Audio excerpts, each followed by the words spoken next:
Good evening, everybody.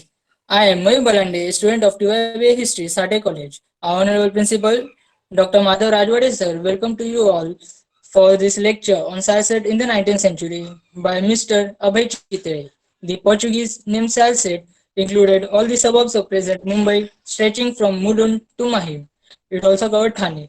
Our honorable speaker, Mr. Abhay Chitre, is going to speak about the history of this area in the 19th century. I request our principal, Dr. Madhav Rajwade sir, to introduce our speaker. Over to Rajwade sir.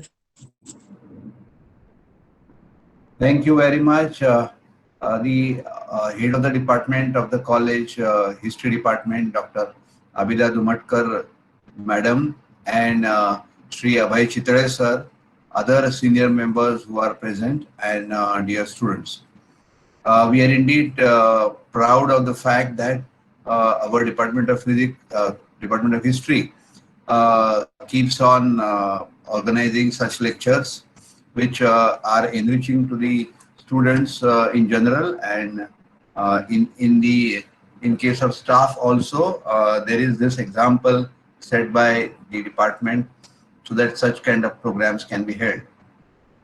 I welcome Abhay Chitre sir amongst us today, and we are really eager to listen to him about the bygone era of city in which we live. Abhay Chitre sir is a teacher of history. He has a knowledge of theory of this particular subject and global politics.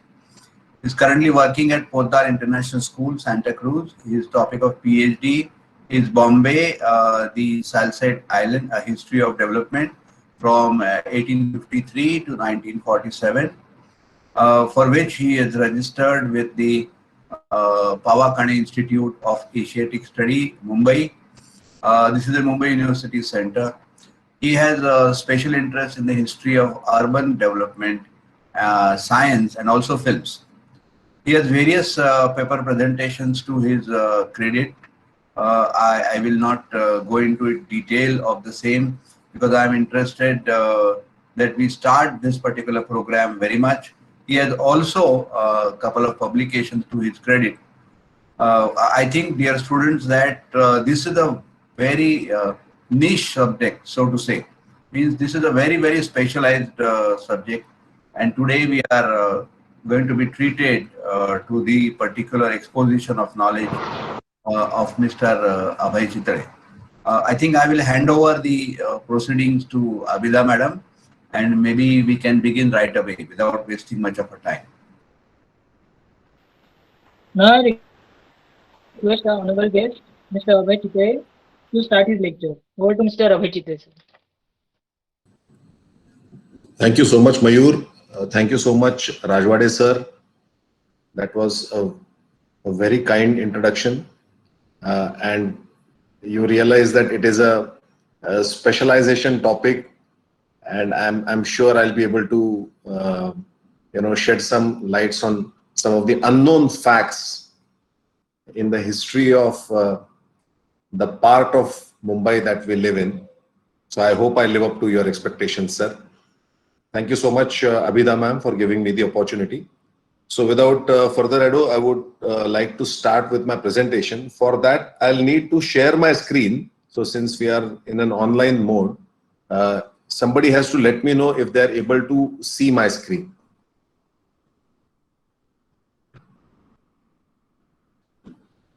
श्रुती जरा बघ तुला तुम्हाला दिसतं का नाही हे सरांना लगेच सांगायचं हा So I hope everybody is able to see. Yeah, we can see, we can see. Yes, sir. Okay, at any point, if we are not able to see the screen, please let me know. This could happen due to slow internet.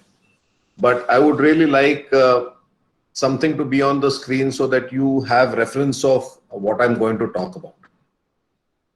So first of all, I just want to know from at least one representative of your class, what do they think about or what do they know about the term Salsette itself or Sashti itself? Since you all are students of history, I'm sure that you must have come across this term in some of your reading but any one representative can tell me what exactly they know about this word.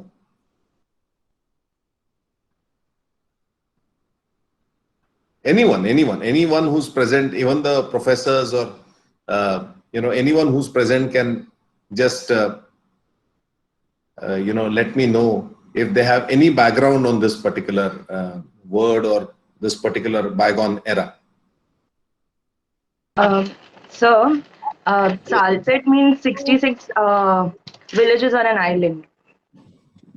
Fantastic, very good. So that is what I was looking for. So basically, it's a term which is used for an administrative part or administrative district. And I'm definitely going to speak about the origins of the word and everything. Now, Rajwade sir has already introduced me, so I'm not going to get into that. I hope you're able to see the next slide. So I'm just going to go to my fourth slide. So the question will come to your mind is, what are we doing here on this beautiful afternoon? You're all young students. Why should I get engaged in this particular lecture? So I've titled this particular PPT as "What's in it for me in this talk today?" I hope you're able to see this. So we are citizens of Mumbai, and most of us live in a suburban district of Greater Mumbai. So whenever you have your, you're doing your form filling, or whenever you're doing any government work, they will tell you that you're living in the suburban district of Greater Mumbai, not the Mumbai city. Somebody is living in Dadar or living in Girgaon or living in Kolaba would know that it is Mumbai city. But somebody who's living on the north side of Bandra Kurla line, you will be known as the one who's living in the suburban district of Mumbai. So now we are a merged entity. We are called as Greater Mumbai. Out of that, there is a certain area which is called as suburban district. So this particular area was once upon a time known as Bombay Salsette or Bombay's Salsette or Sashti, as it was known in Marathi. So this exercise is kind of a know the history of your own area exercise. I'm sure all of you students must be living in some suburban area or satellites of Mumbai, maybe in Virar or in Kalyan or in Vasai or in Vashi or in Kalamboli or some place like that. But majority of you might be living in the suburban district itself, or some of you might be living in Mumbai city. So that is the relevance for you. You know so much about South Mumbai. So you must be going out there for field trips, or you must be going to South Mumbai just to spend a good day there. And you might come across so many monuments, so many buildings, so many things that we can call historical. That includes VT Station or Gateway of India or all those old buildings which are there in the city. But do we see anything like that south of the Bandra Kurla line? I'm afraid not. So do you ever curiously think about why is there such a divide? Why is there so much of a difference between South Mumbai, which of course the South Mumbai people would like to call it Sobo, and the suburbs? So, I mean, no prizes for guessing that, the suburbs got developed much later as compared to South Mumbai, because South Mumbai was the British fort. So fort and the surrounding areas were developed by them before the rest of the surrounding neighborhoods could be explored. And why am I using the term explored is, it is the exploration itself that we are going to talk about today. So I'm moving on to my next slide. It is called as Shat Shashti to Salsette. I hope you are able to see this. Anytime you are not able to see the slide that I'm mentioning, you can just simply stop me there. There's no problem at all. So Satshashti was a term which was used for an area little less than a district during the rule of Shilahar dynasty. I'm sure you must have heard about Shilahar dynasty. Satshashti in Sanskrit and Marathi means 66. I think majority of our audience today here is, I've seen a lot of Maharashtrian surnames. So they must be aware that 66, Sahasashta, Satshashti, is something that this gets derived from. Therefore, there would probably be several Satshashtis in that period, around the coastal line. But the corrupt form of the word Satshashti was Shashti or Sashti, which obviously the Portuguese rulers may not have been able to pronounce, and therefore they converted it into a word that was easy for them to use, which was called as Salset. Now there is often a confusion between Goan Salset and Bombay Salset. I'm sure there must be a few Goans here who might have the knowledge about the Goa Salset part. Again, it is quite similar to that of Bombay, which is an administrative district. And that's the reason in my research, all throughout my research, I call this as Bombay Salset, although there is not a term like that in history. It's a kind of a term that I'm using for the convenience of the one who's reading it. Otherwise, it will be construed that it is Goan Salset, but this is Bombay Salset that we are talking about. Now I'm moving on to my next slide. This is something which is very, very familiar to you. Now this is an old map. This map is really old. I think this was probably made in the early parts of 20th century. And it is called as Thana Collectorate. As you can see on this particular map, this is a very nice map, probably after the time when the colored printing was invented. And therefore you can clearly see that vivid colors have been used to make this map. Now, what is not there in this map of the Mumbai that you know, the greater Mumbai that you know, is the peninsular portion, which is protruding into the Arabian Sea, which is what we call Mumbai city or Sobo. So as you can see, this is the line of division. This is the geographical boundary. So I'm just taking you from Bandra Point right across to Kurla and then into the backwaters, Trombay, Ghatkopar, Vikhroli, Thana. Now there is a very small breach over here that you are not able to see, but there is a breach. There is a water body that needs to be crossed.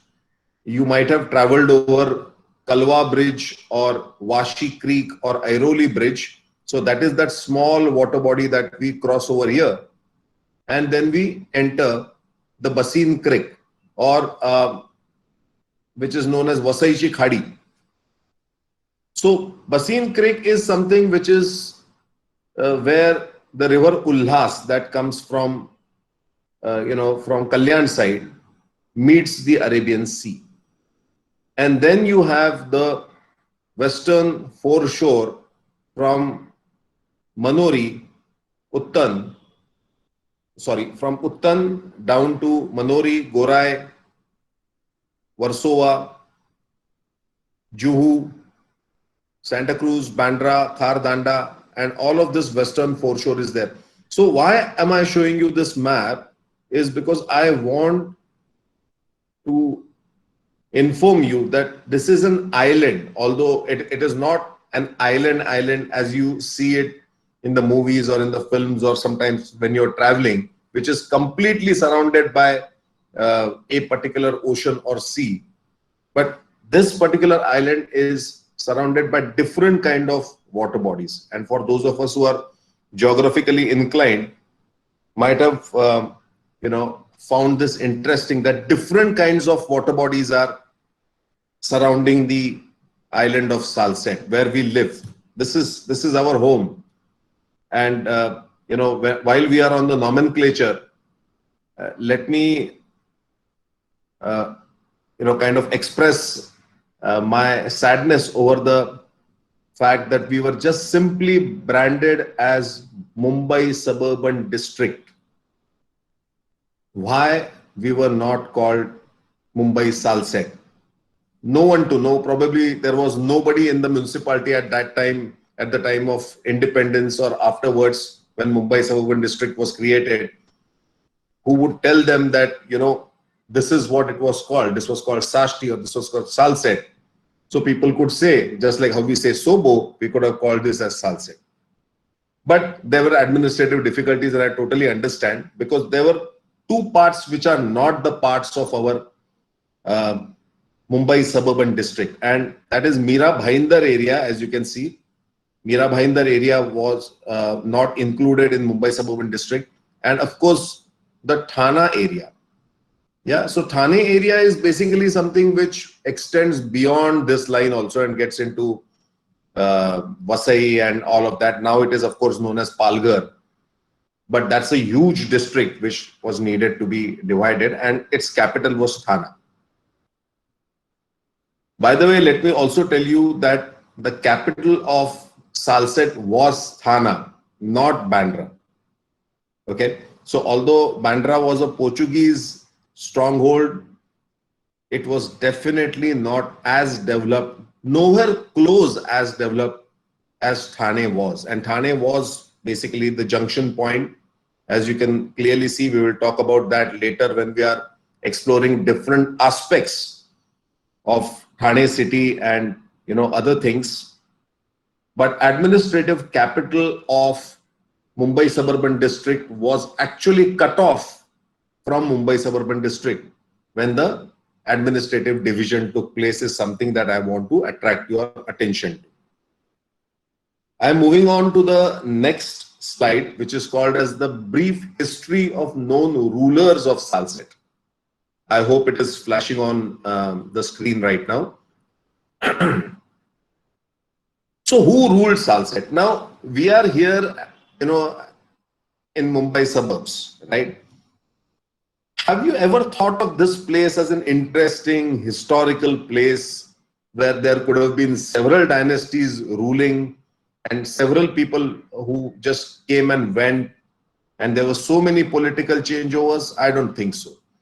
Whenever we are thinking about history, we talk about the forts of Maharashtra, or maybe we'll talk about Taj Mahal, or maybe we'll talk about Hampi, or we will talk about some overseas destination when it comes to history.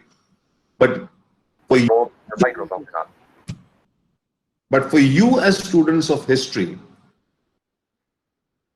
for the younger generation, it is very, very important. It is imperative for you to know that where you are right now is full of history. So by the time I was talking about this, I'm sure that you must have been through the details of this slide. So I will not be reading from the slide as such, but let me tell you that the chronology I have picked up is Dr. Dawood Dalvi sir's excellent book, Ase Ghadle Thane. So basically, let me also tell you, while I am praising Dr. Dalvi here, he's no more, may peace be upon him. But I had an opportunity to meet him, interview him, and then also, of course, read his wonderful book called Ase Ghadle Thane. There are other two fabulous local histories written, one by Dr. Teresa Albuquerque, she's also no more, and that is, the book is called Santa Cruz That Was, which chronicles the history of Santa Cruz and South Salsette. And of course, Vile Parle Amrut Grantha, which is written by Barve and Fansalkar. Again, I don't think both of them are also there. But these local histories have brought to life, so many incidents, so many developments, And I really am thankful to all these people, may peace be upon them. They are the ones who have provided this important link to us, to me, and probably through my thesis to your generation. Okay, my thesis is still under construction, by the way.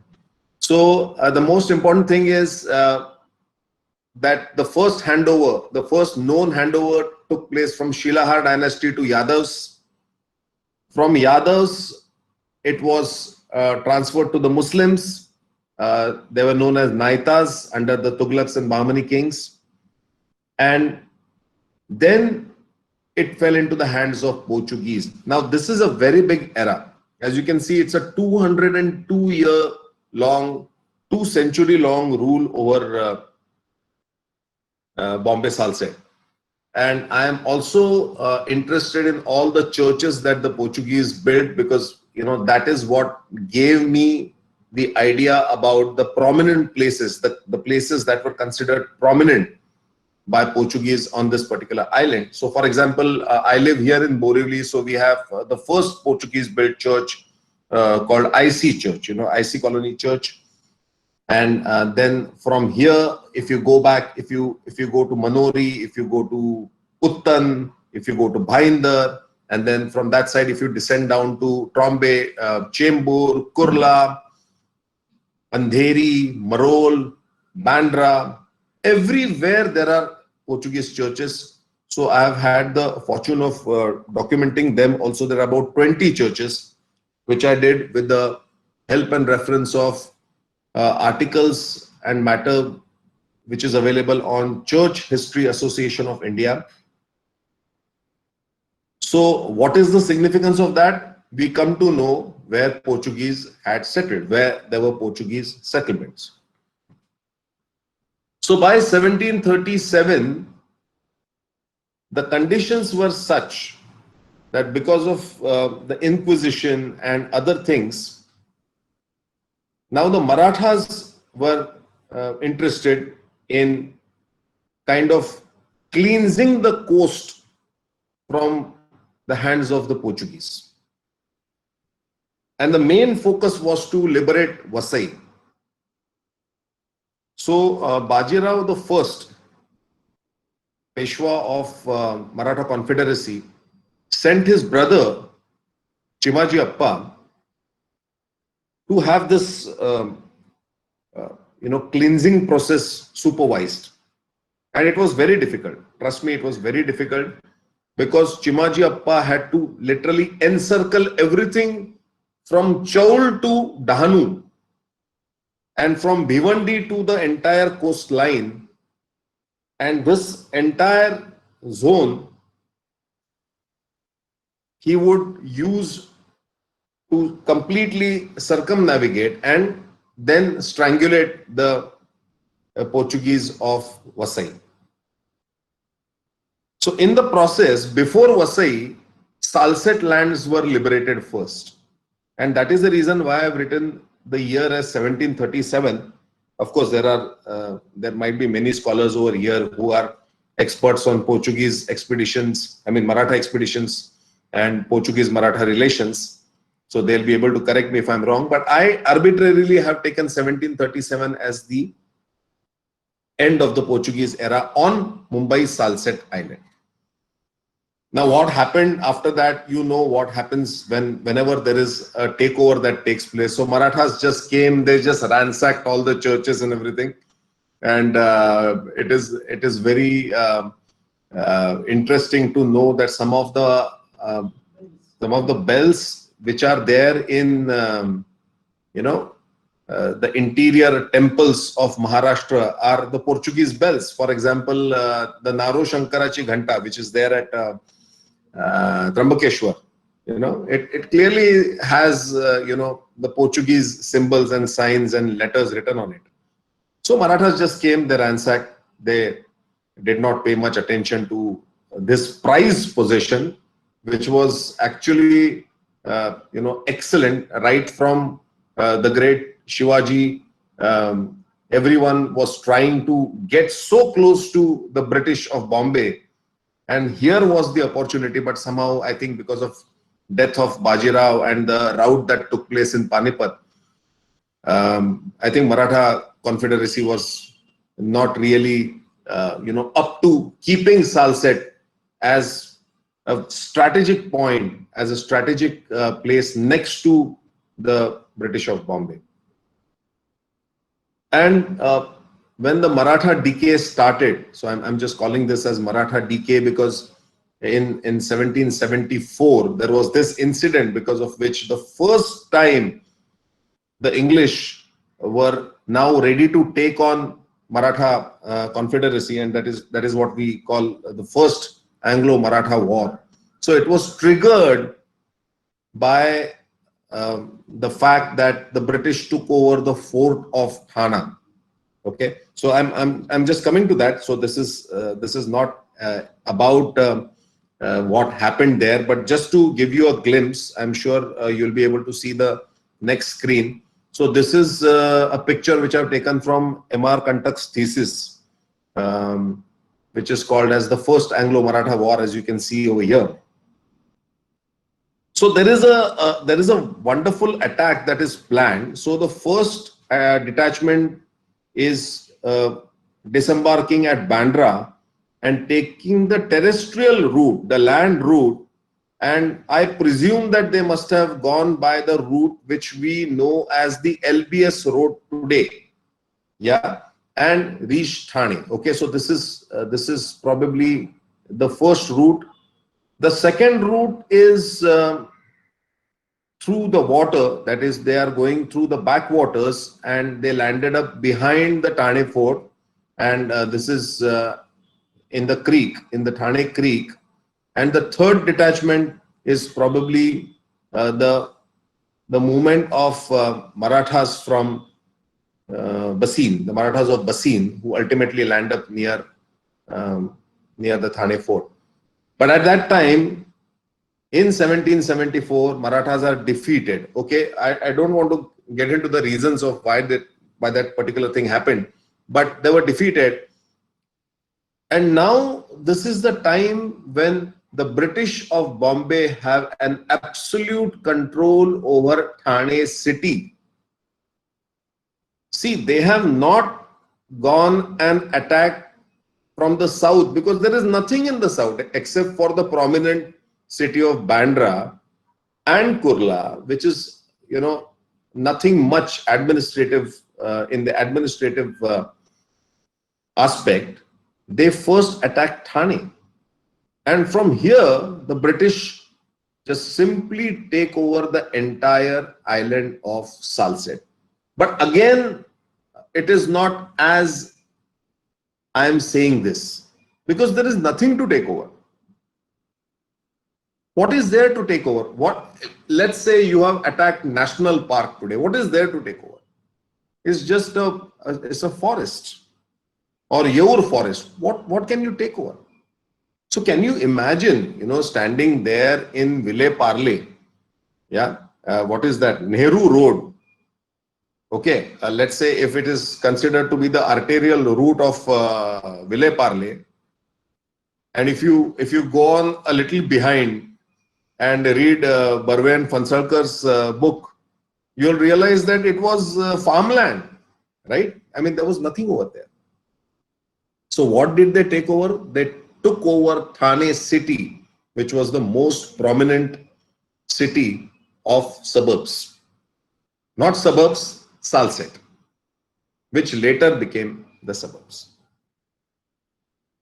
So far, I hope I am making things clear, coherent, and I hope you are able to understand what I'm talking about. So much of history over here. I'll just show you some interesting photographs. So this is, I think, a satellite view of Thane Fort. See, such a wonderful fort. This is of Portuguese make, basically. So you can see the bastions accordingly. And today it is called Thane Central Jail. Yeah, so the administration has converted this into a jail, and you will see some roads and some water bodies around it.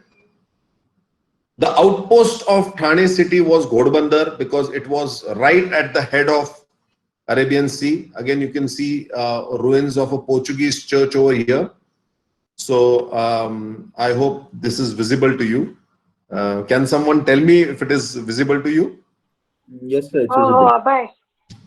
Fantastic. Very good. Thank you. So Control D, your microphone is on. I'm sure you must have been to these places also as students of history. If you haven't, then you must try to explore the Portuguese forts. But this is what the situation is. We are in the year 1774. So British have won something rather reluctantly. They are not really knowing what to do with this island. Just like if you ask your grandparents or maybe great-grandparents, they would say they would probably be living in Girgaon or Dadar or Parel area. If somebody told you stay in Borivali or you go and stay in Mandu, they would say, why should we do that? I think somebody is unmuted. If you could just mute yourself, please. Somebody's speaker is unmuted.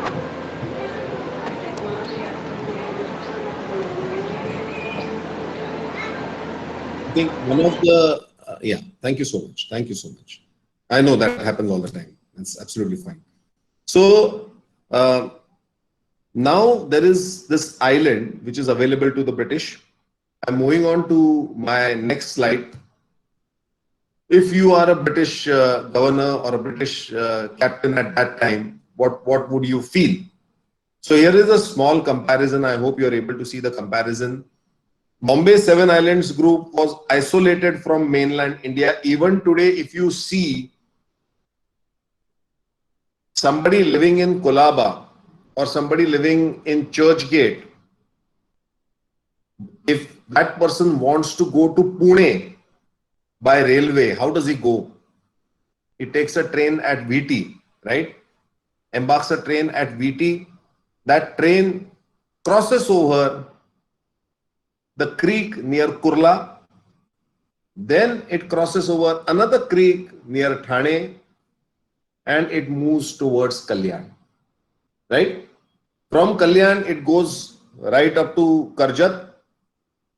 And at Karjat, it starts climbing the ghats, which we call as Bor Ghat.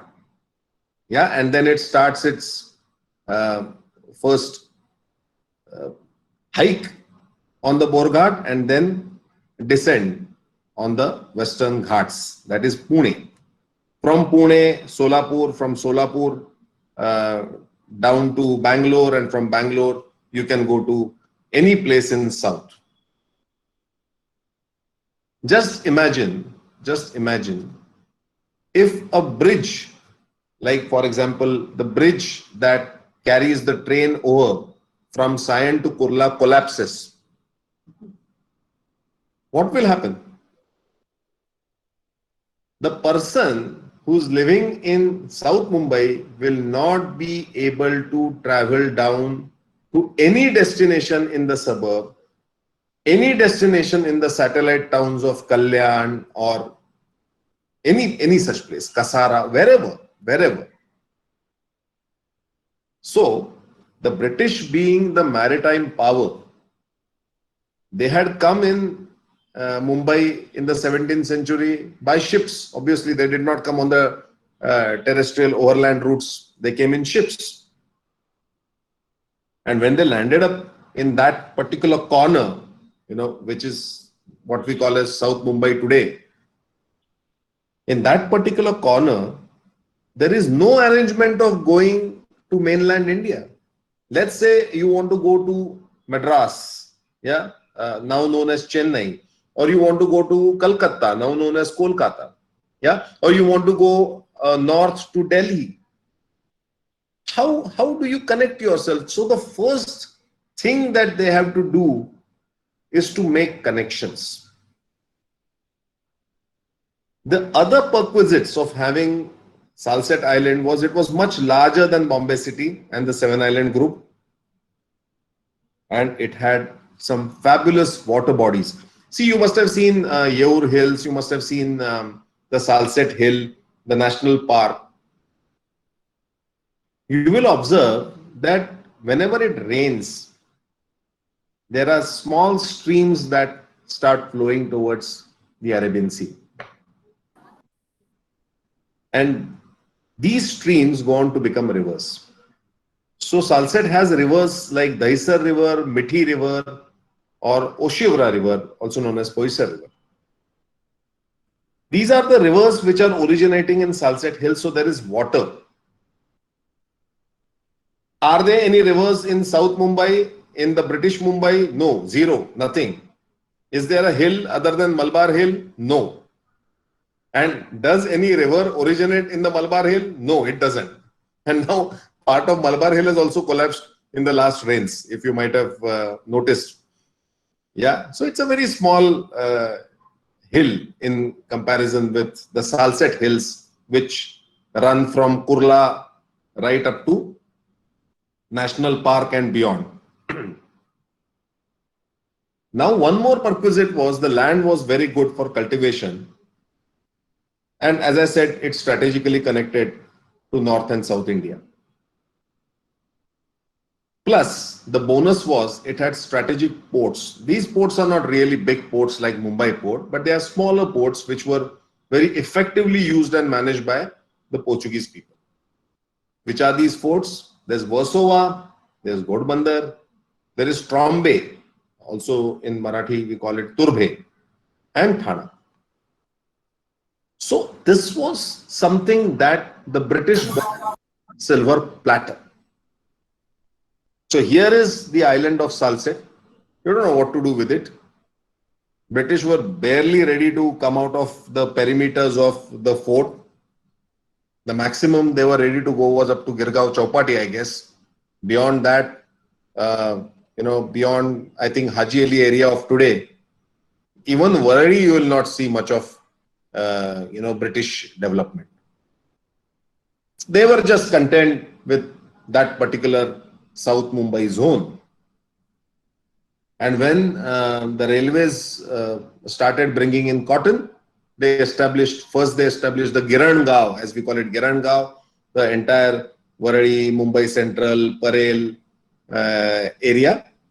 Yeah. Then they slowly fell short on space. So they go towards Mahim and Sion. And now there is a dead end.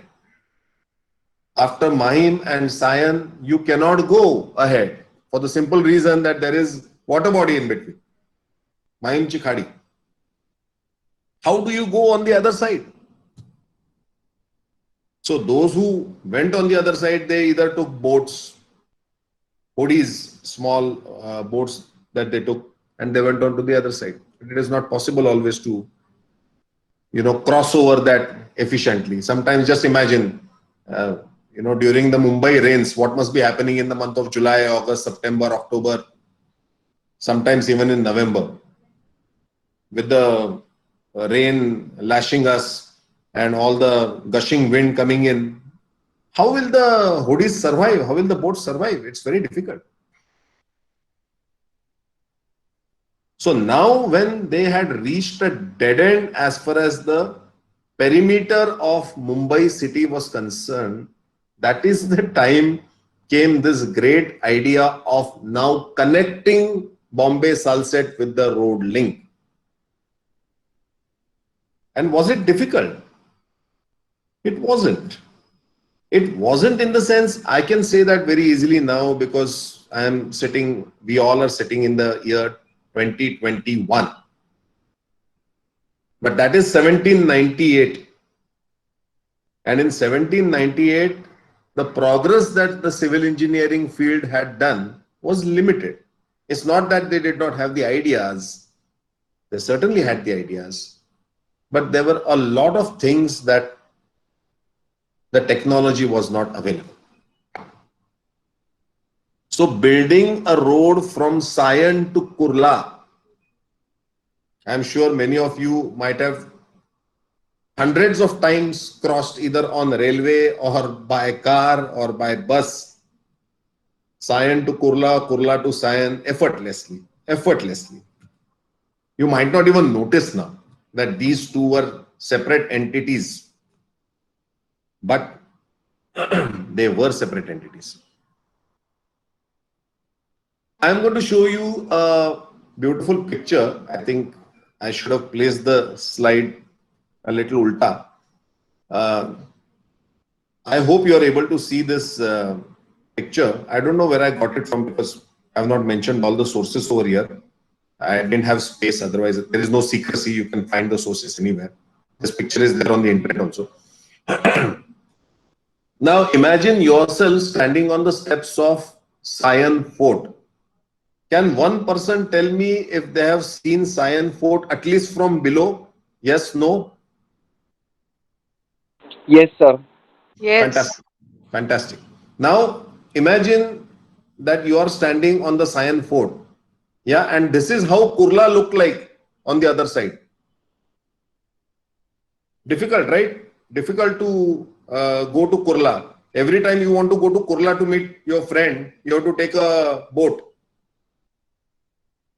So that is where the idea came that there should be a causeway. So as you can see over here, this is where the causeway would be built. Yeah. This is Sion and this is Kurla. So now this particular causeway will join up.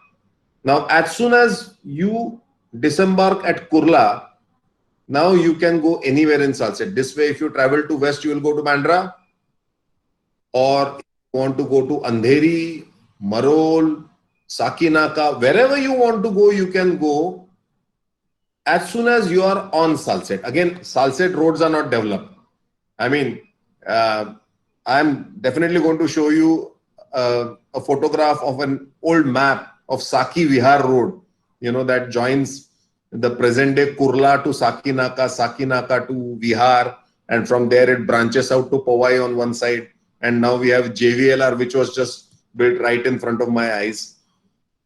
But just to tell you, the first challenge was to go over the sea and join up Kurla. That is something which is very, very significant over here.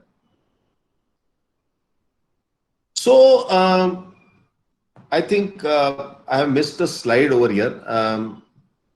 I should be reading from this slide. If you are able to see this slide, it is called Sion Causeway construction started in 1798 and it got completed in 1803. So Sion Causeway was the first road link between Mumbai city and Kurla, that is Salsette. Okay.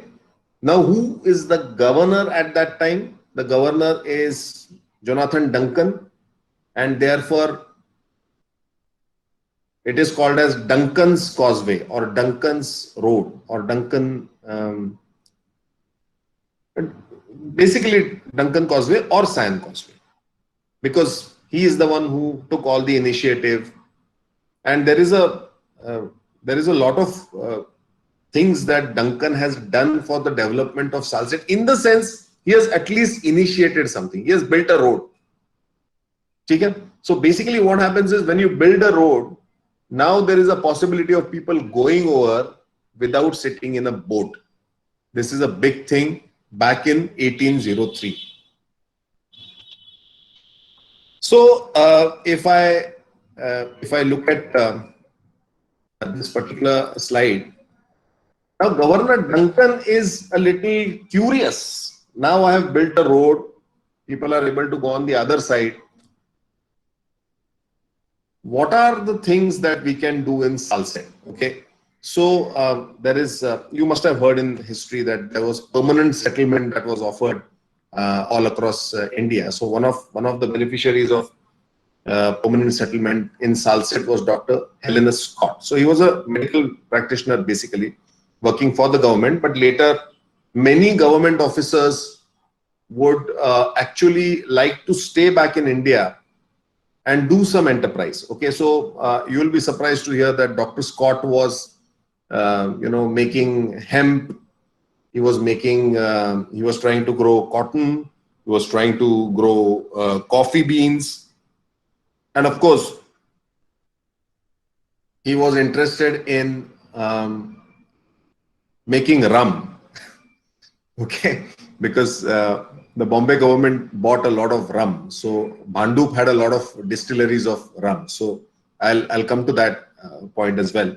But so Dr. Scott was an authority on Salsette lands. What was the condition? What was the condition of agriculture? So by this time you must have read from my slide. So this is the verbatim query that I'm reading. Governor Duncan is asking Scott, what proportion of Salsette do you think remains now waste? And he also gives options like Kaun Banega Crorepati, 1/2 or 1/4 or how much. So with reference to already cultivated land, which is the land under cultivation, because obviously now there is nothing. Okay, there is not your society. There is no Sathaya College there. There is not the building that I live in, Borivali. It is all farmland. Okay. So second question is, do you think that the population has increased? Okay. Now we are worried about population of suburban district. Because I think 1.1 crore people. Right. So now we want the population not to increase over here because now we are barely able to over here. But at that time, the population is less than 100,000 people. So exactly 1/100th population is there. I am not displaying the chart here right now, but I have come across that in my research. And for development, all of you who are interested in development, they are very well aware that population is needed for development. Now, the third question he's asking is, do you consider island to be in progressive state or decline or stationary? Again, all the time he's giving options like Kaun Banega Crorepati. What improvements do you conceive would the island now admit of with respect to its government, the redress of grievances, if there are any grievances that the local people have, or the security of the cultivators and the landholders? So this is something that Governor Duncan is interested in. And as students of history, all of us must pay attention to this particular letter because this shows the British interest in the island. It's for the first time he is inquiring. Maybe his inquiry is casual, maybe his inquiry is not very serious, is not really thinking about building houses in Salsette, building roads in Salsette, building waterworks in Salsette. But this is the beginning. This is where it has begun. And now this guy, Dr. Helena Scott, he is of special importance to us because he has now written a letter back. How was he able to write the letter back? Because he was staying in Salsette. Especially he was camped near Tulsi, the Tulsi dam, the Tulsi reservoir that is in National Park. Somewhere there he was camping. And he had taken lands on the basis of permanent settlement. So now whatever observations he has made, I have just simply noted down those observations verbatim for the simple reason it will be a tragedy if I even change a word from that. So you can see him in the first point, he's saying that the farmers have inertia. Yeah, that means the people who are living on this island. How are those people? In Goan words, it is sushegad. They are not concerned with much. They are getting their rice, they are getting their fish curry, they are getting some drink of toddy. They are happy. They will sleep in the afternoon. They are not bothered much. There is nothing wrong with sleeping in the afternoon. I am just saying. So people are laid back. There is no development that they desire as such. Now he talks about the traffic that has increased because of the Sion Causeway. Now we don't have to wait for the boats. अरे देखो तो सालसेट से सब्जी आया क्या? Boat आया क्या सब्जी का? अरे नहीं नहीं नहीं, वो बोट आज नहीं आ सका because there was lot of rain. No, no such thing was now done. A bullock cart could come in. Obviously, you have to understand, your students of history, go back to that era. No cars are available. Even Ford has not made his first T model car. Yeah. So obviously the bullock carts will bring in fresh supply of vegetables, fruits, or milk, or fodder for the cattle of South Mumbai. Now there is a very peculiar observation that he has made, and he talks about the village Patil. Yeah, Patil is somebody who's an authoritative figure here, and he's still very much reeling under the Maratha administrative system. Yeah, and Patil has his very oppressive methods of behaving with the villagers. So what is the significance of all these things? The significance of all these things is that Dr. Scott provided the much required information to Governor Duncan. So if he wanted to establish any kind of a local self-government or anything like that, then he could do that. Yeah, on the basis of these observations. So Dr. Helena Scott is not known in the history of Bombay, is he? He is not known. Okay, I'm not saying that I'm bringing him out of the dungeons, but I'm certainly giving him the respect that probably, Elphinstone gets or Crawford gets, yeah, in South Mumbai. I hope I'm trying to justify my point properly. Yeah. Dr. Helena Scott is very, very important for us, the people of the suburbs. Yeah, for those of you who are interested, I can always, tell more points about Dr. Scott and what his observations were, but not today. There is one more very interesting personality and the experimentation that he did in Powai were absolutely fabulous. So he also owned a stretch of land between Powai and Bhandup and all these agricultural areas. Yeah, even today, if you go to Arimil Colony, you will see, towards the end, near that controversial metro shade, you will see paddy fields and, people working in the fields. There is agricultural. There, in fact, I think more than 20 Adivasi padas still there. So if any of you are interested, you can just still go and look at the life that people of Mumbai suburbs left initially. So Luke Ashburner is a completely different person. So he really has ambitious plans for Salsette and its development. So the first experiment that he does is based on agriculture, and he does a very interesting experiment. He gets a few workers from China, from Canton, from South area, and he gives them a stretch of land. Also, he gives a stretch of land to the local people that he called the Hindus. So basically, Hindus in the sense, not in the sense of religion, but the local people. And now, at the end of the year, he sees that the Chinese are, producing more. And he openly praises them, he chronicles them, because he says that, these Hindus, they are all the time going to their pagodas. What is a pagoda? Pagoda is a temple. So they are all the time going to pagodas. And there was a so they are all the time laid back and not serious about their work, not sagacious. So the experimentation continued. They wanted to plant sugar, they wanted to plant coffee, but they could not do that. It was not successful over here. Now you will wonder, why were they doing agricultural experiments in Salsette? Because the whole of our country was agricultural at that time. It did not have industry. The industrial revolution was still happening in Britain. So this is the era where the entire effect of industrial revolution was yet to be felt. However, having said that, there were certain modernities that were coming. Obviously, there is so much in this era, and you will see so much of exciting things happening and so much of contrasting things happening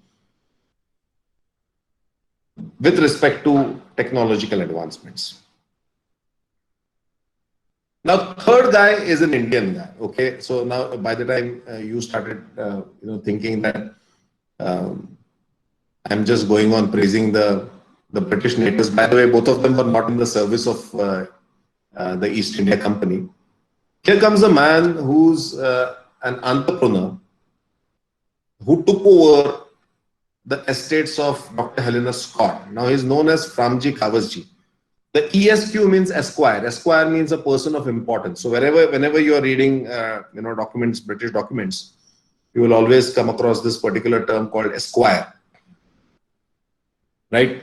So Framji Kawasji is known as Lord Lister of India. Now, what is Lord Lister? So Lord Lister was one of the biggest scientists, agro-scientists back in Britain, back in Europe. The same thing was Framji Kawasji to India, and on his Powai estate, he did all sorts of experimentation. In fact, he was the first person to have grown the Alfonso mango and sent the first crate to the Queen in England. And he sent it to her. And there is mention of that in our historical chronicles. Now, what is the speciality of Framji Kawasji? Now, it's very interesting. Whenever you're going on the Powai road, from Larsen and Toubro, you're starting towards Vikhroli. All along the Powai lake, there is a promenade, right? And there is a slanting house over there. If somebody has noticed that house, if you haven't, then you may the next time you go. Maybe half a mile this side of IIT, and just little after the L&T flyover. That is the house of Framji Kawasji. The house is not really a house there, it's just an outhouse. The bungalow was supposed to be inside.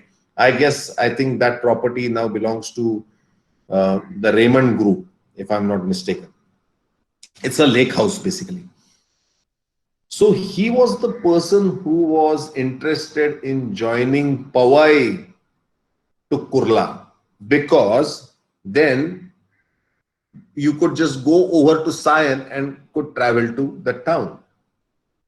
So his Powai estate, he built a road himself, and because of the Powai estate, today's Saki Vihar road came to an absolute prominence. So you must have traveled along that road many times. You have L&T factory as a big landmark. Before that, you have the Vihar Lake as the big landmark. From Vihar Lake, you come down to L&T factory. From there, you come down to Chandivali, the present day Chandivali. And from there, you come to Sakinaka. And from Sakinaka, you travel down to Kurla. And from Kurla, you travel down to Sion. All of this is because of the development made by Framji Kawasji. Do you ever hear his name? Do you ever see his name? No, it's lost. Okay, you might find his mention in one of the chapters in a book like The Great Parsis and all that. But he certainly isn't given the same attention, I would say. I won't say importance, attention as the rest of the entrepreneurs of South Mumbai. In fact, this was the stirring absurdity that drove me to this particular research. So now came the time when the eastern part was connected, right? Sion was connected to Kurla. What about Bandra? Yeah, what about Bandra? Bandra had to be connected to Mahim. Yeah, it's just across the Mahim Creek, and there is Bandra, but Bandra is not connected. So now we come to Mahim Causeway, 1845. Yeah, so from St. Michael's Road up to Gokhale Road, that stretch, you are aware that it is known as Lady Jamshed Ji Marg, yeah, also known as LJ Road. yeah, right from the St. Michael's Church, right south towards Dadar, to Sena Bhavan, to be precise. Now, why is it called as Lady Jamshedji Road? Why did Lady Jamshedji come in picture over here? Is because Lady Jamshedji paid the money to build the causeway. The cost of the causeway was very high. As you can see, it was 203,000 rupees by those standards, and the government was not ready to pay all the money.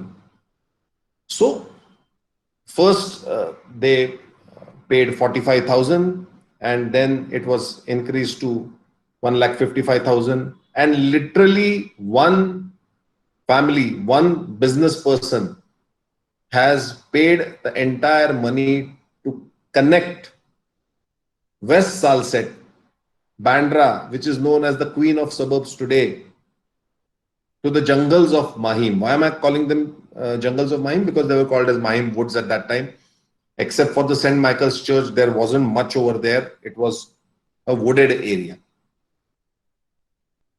So Mahim Causeway was built, and because of that, now the West Salsette was connected to city. City in the sense, whatever, the exterior part of or extended part of Mumbai. Now we had one more link that we are interested in, and that is the link from where you could join Trombay, the island of Trombay. You know, I never considered Trombay or Torbay Island as any separate entity. Of course, geographically, I'll have to do that. Trombay Island is not a part of the Salsette Island, but we can say that it is almost a adopted child of Salsette because of Chembur Ghatkopar Causeway, which was built in 1846. So now you have two new developments. So the first development was Kurla joining, Sion joining Kurla. Second development is Mahim joining Bandra, and the third one is Chembur, which is on the other side on the Trombay Island, joins Ghatkopar on this side of on the eastern side of Salsette. So here are some details. So while I'm speaking, those of you who are interested can take screenshots or can read from this particular slide. But this is the third connection that is made to Salsette. Also, the advantage of this connection is if you go over to Chembur, you obviously are able to go over to Trombay, and Trombay is a port. From there, you will go to the other side, Trans-Thane Creek, and you will go to mainland again. Of course, none of those were ready. Even the Vashi bridge wasn't ready at that time. So I hope you're understanding the different dynamics of this. Now comes a landmark development. So this is from where my thesis actually begins. But okay, let my thesis be aside. It is not that important. It's just a drop in the ocean on this particular study. But it is to a great importance to all of those who are keenly observing. Chrome. To move to an item, press the arrow key. What happens is, whenever you have such a major development as a railway coming to your area or a metro coming to your area, you know that people start settling around the tracks. People start settling around the stations. Now the entire barren stretch that once had nothing but wasteland on the east side of Salsette, particularly from Kurla to Thane, the destiny of that stretch was going to change forever. I'm making this as a very bold statement, but trust me, for those of you who travel by railway, you will agree with me. Mumbai is nothing without railway. So even today, in all this lockdown and all of that, with the restrictions, we are not able to travel as freely as we would like to, right? For example, if I have to go to Kalyan, it's very difficult for me to drive down to Kalyan. So what I would do is from Borivali, I'll go to Dadar, I'll take another train to Kalyan, and it's simple. Within 2 hours or maybe 1.5 hours, I will reach there. How did this become possible? How did this wild, crazy idea of having suburbs of Mumbai, where we live today, come? It came because of the railways. So I'm sure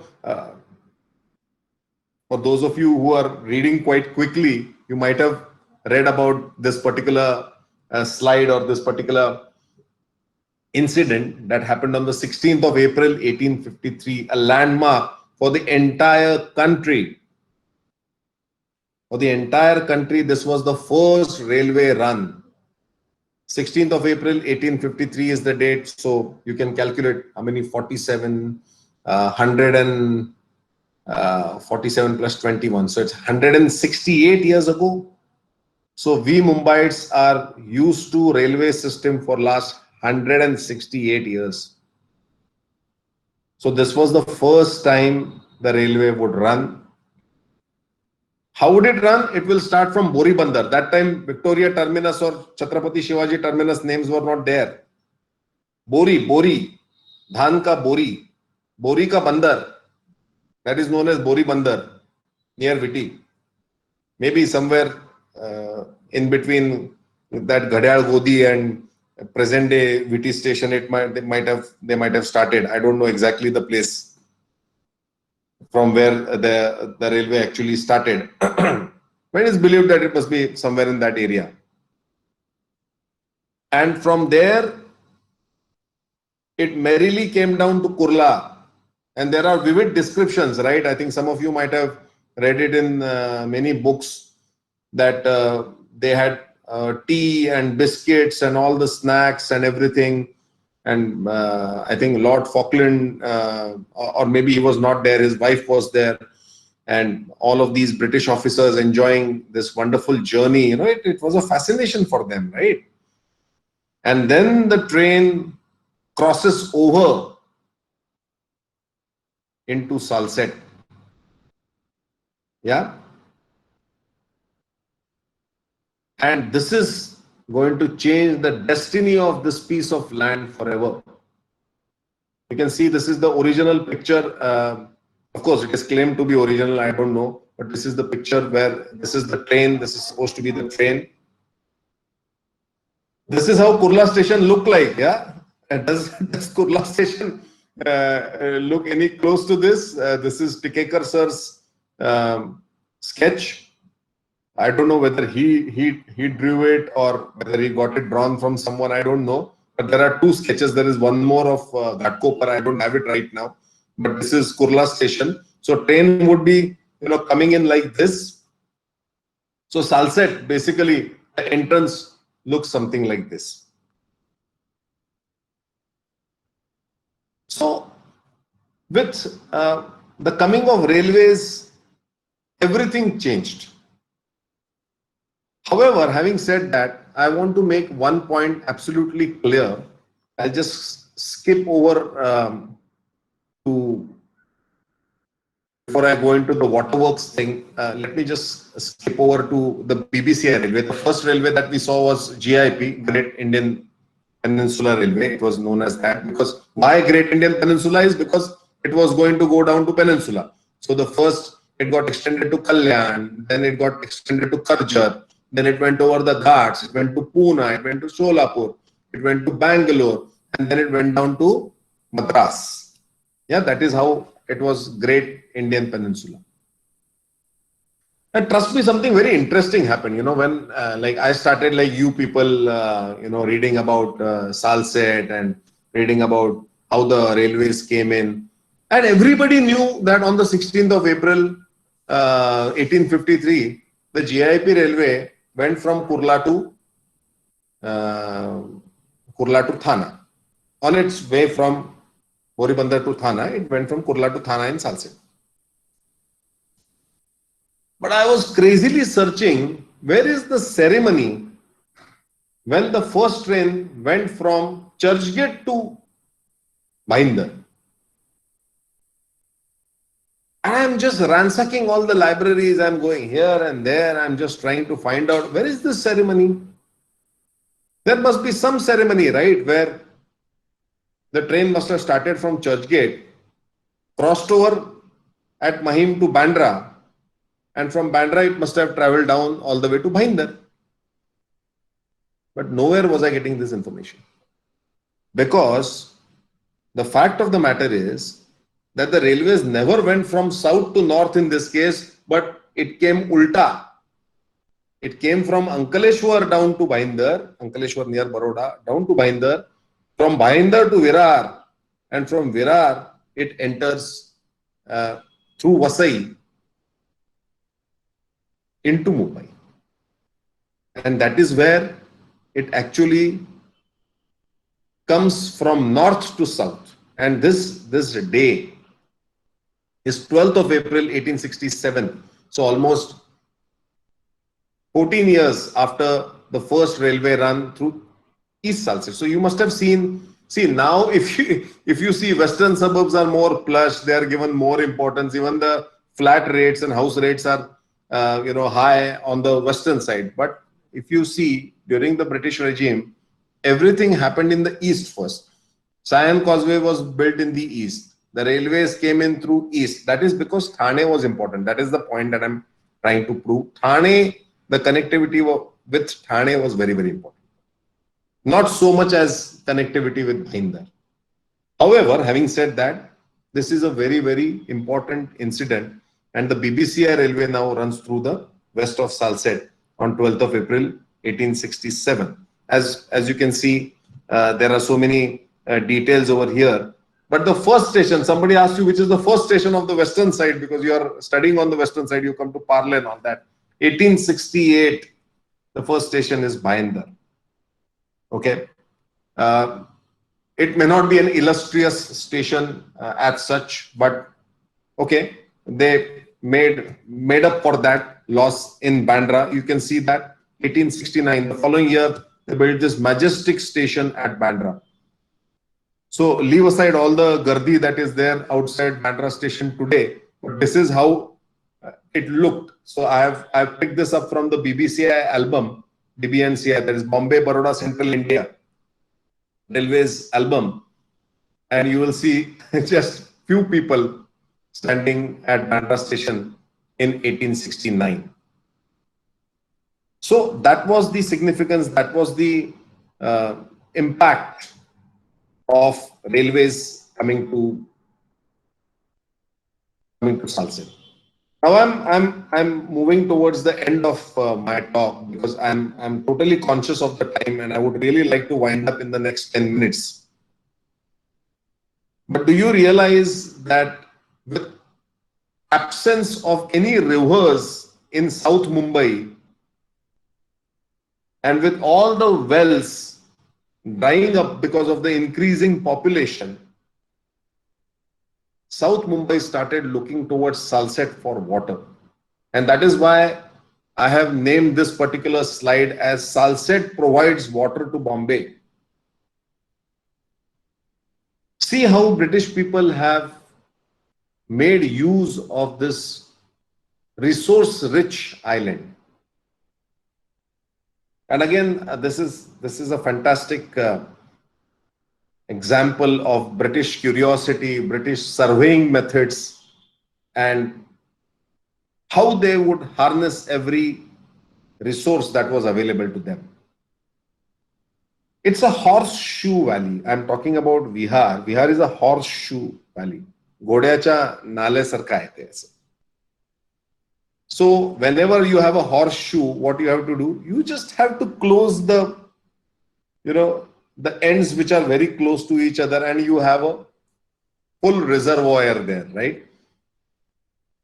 So again, we cannot ignore the work done by Captain Crawford. Now, basically, he is not the Crawford that Crawford Market is named after. Please let me tell you that. Crawford was the commissioner. So this man is not as big, but if you go to Vihar Lake today, of course, they will not allow you to go inside. I could go in because of my researcher's permit.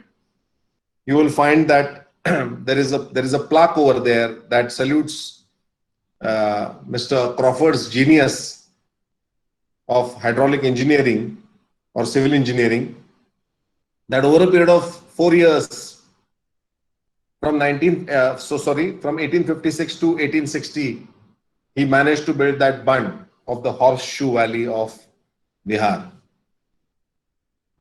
Now you will ask me this question: was the Vihar water going to be of any use to residents of Mumbai, residents of Salsette? No, obviously not, because Salsette was not having that kind of population, and Salsette still had a lot of wells, lot of river water, so they did not need this. Because I don't want you to form a wrong opinion about the British government or British administration. This water was obviously going to be transported in pipes, pumped in pipes to the Malabar Hill reservoir. Why so? Because Malabar Hill stands on the top of the hill. So you pump all the water to that reservoir, and from there you just open the valves and the water flows freely because of the gravity down all across South Mumbai. So even today, Malabar Hill reservoir is very much functional. Vihar is very much functional.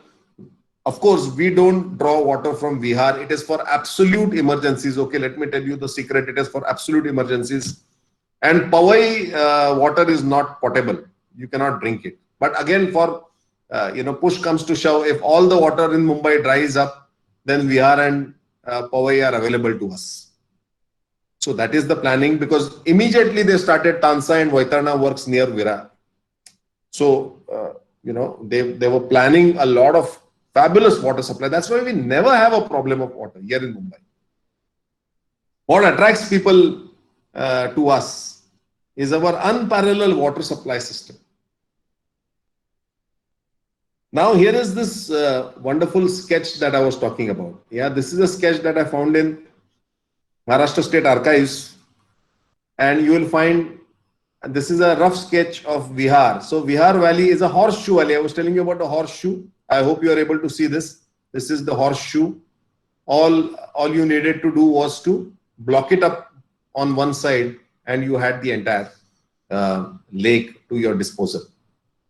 So this is National Park. This is the Yeur area, present day I'm talking about. And right in the middle of that, we have Vihar Works, as they called it. Now, these are the roads. So this is one road which goes out to Goregaon now through RML Colony. You might have seen that road. You might have seen this road coming down through, Larsen and Toubro to Kurla.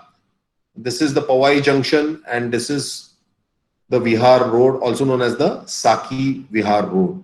This road breaks in between and then continues on to Thana. Now this road, I don't think it is functional anymore, but this is New Bombay Thana Road. Now this New Bombay Thana Road means the Lal Bahadur Shastri Marg, or the LBS road of today.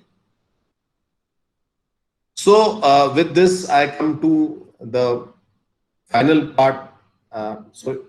So you've come to know that because of the railways, now there would come stations. So for example, if Bhayandar came in 1868, and if Bandra came in 1869, and probably in the 1870s we had Goregaon, or in the 1880s we had Santa Cruz, and obviously we had other stations like Andheri and Malad and Borivali coming in later.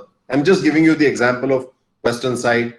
Or the other side, if we have seen Kurla, Ghatkopar, Bhandu, Thane, these became the pockets of the population who wanted to, who obviously could not afford, a nice housing in Mumbai city, or Lower Parel area, or Mahim area, or Bandra area. They would now start moving towards the suburbs. So that is how the suburbanization of Mumbai took place,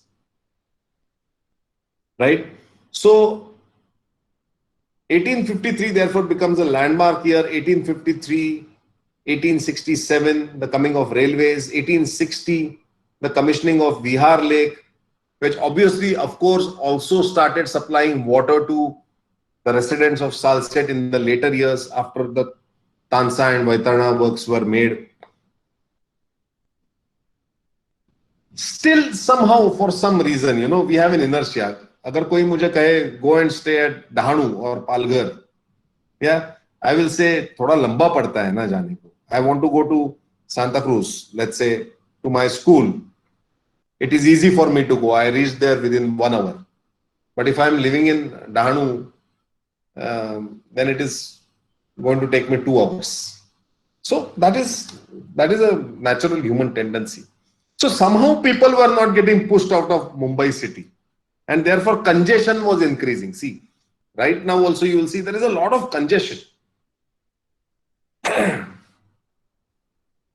And somehow, because of the congestion, there came plague. Okay, so I have some slides to show you. So this is just a tombstone. I hope you are able to see this. This is a tombstone of a certain Father Alvarez who died because of the plague on the island of Manori. So you can imagine the kind of extent. So the worst plague hit areas were basically in Mumbai, that too particularly in the Chaul area of Mumbai, where the congestion was there, but effects were felt right up to Manori.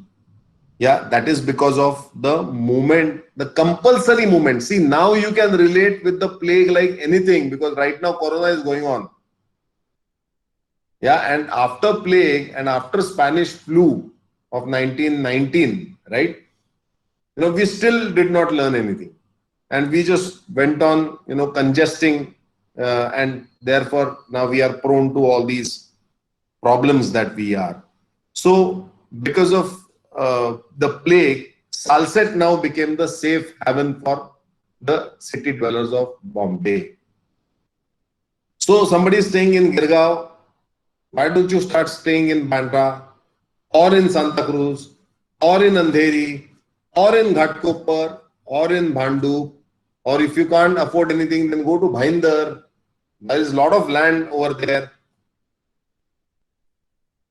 And now the health camps were placed on the island of Salsette. This was possible because railways could now take those passengers from town to various destinations in Salsette. So I believe, my strong belief is, my hypothesis is, plague has played a very important role in population moving from South Mumbai to Salsette, to North Mumbai. Most of you may agree with me, or some of you may not, but there is this great thrust that the plague provided. Arey, bahut gardi hai udhar, let us go and stay, in Salsette. If you stay in Salsette, you will get a big house. In fact, you should read Barven Fansalkar's book, because you are students of Parle College, Sathe College, and it gives you some wonderful background on how Parle was. In fact, the introduction is written by none other than the great Pula Deshpande, who recalls his days in Ville Parle, how it was a beautiful place, small houses, wadis, people could grow their vegetables in their backyards and things like that. Maybe your grandparents or some elders of this island will be able to tell you more about it. So that was basically the idea. So now we come to the turn of the century, and the acceleration increased like anything. The development began at a very accelerated pace. But the problem was, this island is a malarial island. There are lots of mosquitoes. I know you must be smiling and laughing over. There are lots of mosquitoes, and the British people were apprehensive of getting into a malarial island because they were very, very sensitive about this. So there were reports such as Plague Committee report or Major Marjorie Banks malaria survey. And trust me, this guy has done such a wonderful job. He has collected sample from every well, from every poodle, every little place where there is water collected. He went in 1909, that too, and collected all the samples and gave out his report that, okay, these are the areas that you can inhibit. These are the areas that you should not inhibit. Now, because of the land constraint, we are going and inhibiting everywhere. That's why we have so many malaria and dengue cases and all of that. Okay, but let's not, just blame squarely on that. Now I come to my concluding slide, and here we can say that 19th century was the revolutionary century in terms of development of Salsette Island. And the development was on the lines of road links. So we have seen the causeways being made. Of course, I have not gone into the depths of how the other roads were made. But Ghodbandar Road leading from Bandra to Ghodbandar Thane, and LBS Road leading from Kurla to Thane again were made. Agricultural entrepreneurship and development in this field, we have seen entrepreneurs like Framji Kawasji, we have seen Luke Ashburner's efforts, we have seen Dr. Helena Scott's efforts, we have seen all of that. Then of course, the big landmark, the coming of railways. Okay, this reminds me that this was worldwide known as the railway boom era. This is the era of the railway boom. And we were not far behind because of the British. See, I totally get the idea of colonization and deindustrialization and everything. But the development that was done, it is there for us to see and to scrutinize. Of course, the coming of the waterworks, and the development of manufacturing sector. I just did not show you that slide because we are running out of time right now. But Swadeshi Mills of Tata, the first mill of Salsette in Kurla, is the testimony of that. But of course, that was not the first mill. The first mill was Dharamsi Punjaboi's mill, which was the first mill, which was later taken over by the Tatas. And of course, we've seen the migration due to compulsion of the plague threat. Now, I have not spoken anything about the early part of the 20th century or the later part of 20th century. Here we are almost a century later in the 21st century.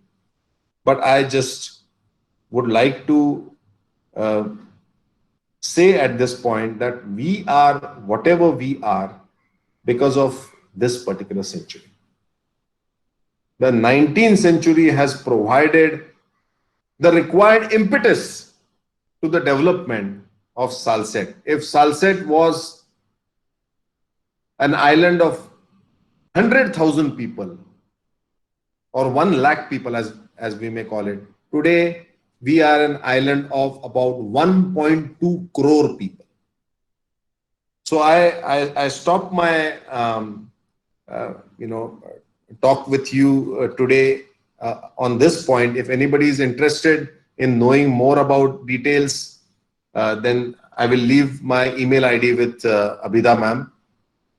And I take your leave. You've been a wonderfully patient audience, and I really, thank you for that. And I stop over here. Thank you so much, Rajwade sir. Thank you so much, Abhida ma'am, for giving me this opportunity. And I thank you so much, students, teachers and professors who gave your precious time to listen to me. So I'll take questions and answers now. We'll have to do that pretty. Thank you so much, sir. So everyone who is having any questions or doubts regarding the lecture, you may interact with sir. And for that, you need to either put your questions in the chat box or kindly raise your hands and not to unmute. Thank you. You may go ahead with your questions. Hello? Abhay, can you hear me? Yes. Hello. Who is that? Rekha? Hi, Rekha here. She's my Nice to see research. both of She's on you. my research team. Nice Rekha. to see both of you. It's not a question. It's just a general observation which I have. I read it somewhere. At Exer Borivali, we have hero stones. They are called as Virgal. Now, what is it? It is the community people who fought for their villages. It is the stones of those people, Exer village, Borivali. Since you were talking about Salset, now the students, I want the students to know that there was a one panel on that in that Exer Virgal, which shows naval battle. Now this battle must have took place in 11th or in 12th century. At that time, Thane was ruled by Shilahara dynasty.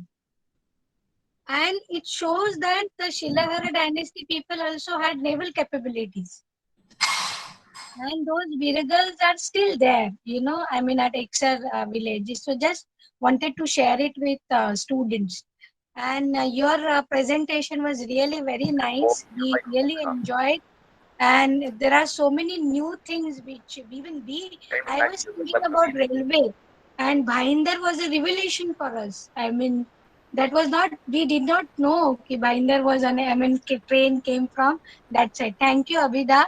And thank you, Abhay. Thank you Acha, so much, very Rekha. good. Very Before, important sir, point made. 1 minute.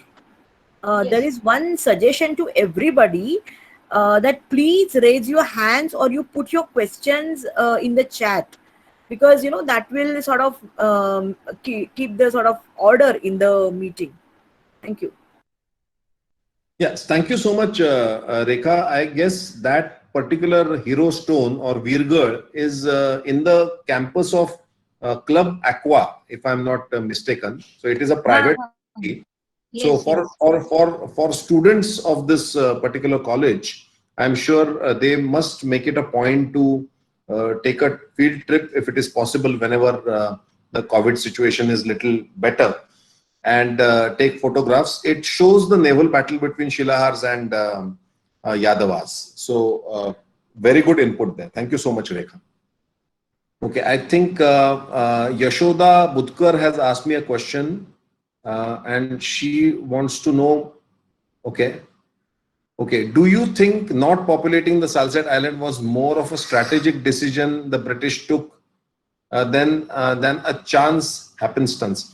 So if you read Yashoda the papers, you'll realize that they are not quite sure what they want to do with this. So they have taken things as per, on the lines of priority. So the priority was to connect with mainland because, a lot of tobacco, a lot of opium and a lot of cotton had to be admitted into South Mumbai, that is Bombay Fort, to be sent out to various destinations, including China and of course Europe. So the first priority was to establish contact with the continent. And maybe you're right that they did not want a lot of population, but I don't think that there is one single thought that has gone behind it, because as you know, these are successive government officers which are going one after the other. So they are not really, keen on entertaining one particular idea. It is like an IS officer type of system, or like how we have in municipality. The commissioner keeps changing.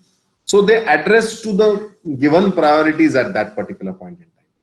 But a wonderful question. I must really congratulate you, Yashoda, on asking such a brilliant question. Excuse me, sir. Yes, please.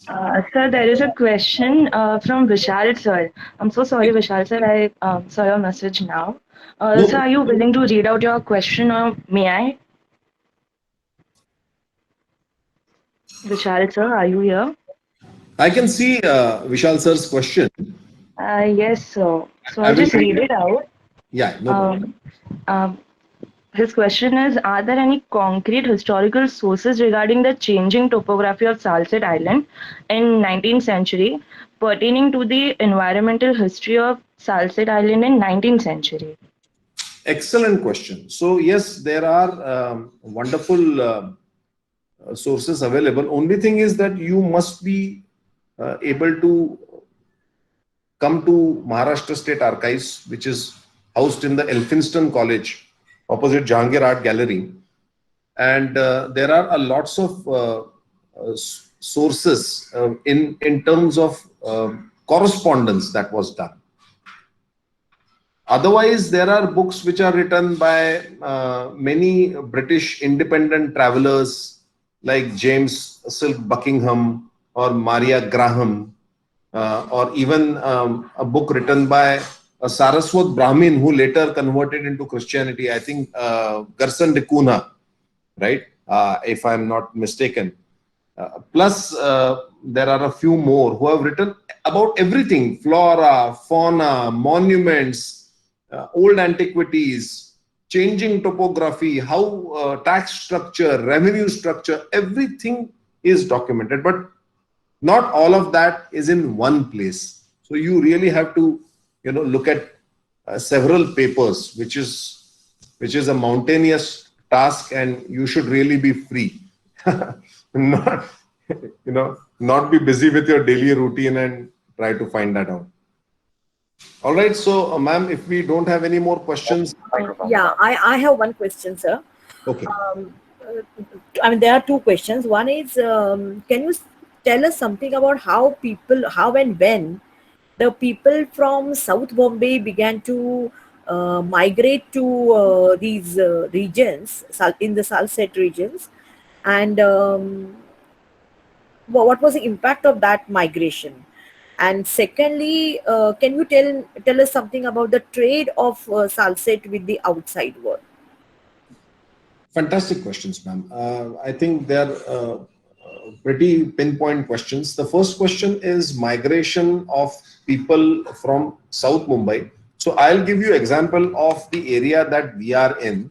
So in around Parle area or Santa Cruz area, you will see a lot of influx of people who are living in South Mumbai, particularly from Girgaon or any such areas. And you will find that if I have to give you one example, when Santa Cruz town planning scheme was constituted back in 1915, it encouraged a lot of people to come and settle Microphone is on. the south part of Salsette. Example of Willingdon colony, which was predominantly Catholic, encouraged people from Mazgaon and other areas, Christian dominated areas of South Mumbai, to come and live there. Or in Parle, you will see a lot of different castes, folds of Maharashtrians have come and occupied small plots. So if we have to place it in time, it would be early 20th century, say the 1910s to be precise. There are Pathare Prabhu caste people like Kothare and Dhairyavan and such surnames you will find who built even built houses even on the Juhu Tara road or parts of Khar today. So that is the answer of your first question. The second question is, there was a flourishing trade of Portuguese fidalgos and other landed people of Salsette before the decline after the Maratha invasion. And post Maratha invasion, we see a sharp decline in trade with overseas people, but we still see a flourishing trade between Salsette and Mumbai or Bombay. That is the answer to your second question. There are no such questions in the chat box. If anyone wants to ask anything, please be free to ask. Raise your hands. So, Mayur, you may continue. Thank you. Thank you so much, sir. So now I request my classmate, Ms. Bhairavi Keskar, to give vote of thanks. I am Bhairavi Kayascar, a student of TYBA History of Sake College. My first thanks to honorable guest speaker today, Mr. Abhay Chitre, for sparing time from his busy schedule and for delivering such an illuminating lecture. I am thankful to honorable principal Dr. Madhav Rajwade sir and vice principal. This is Pramodini Sawant madam and Dr. Nerkar sir for allowing us to hold today's lecture.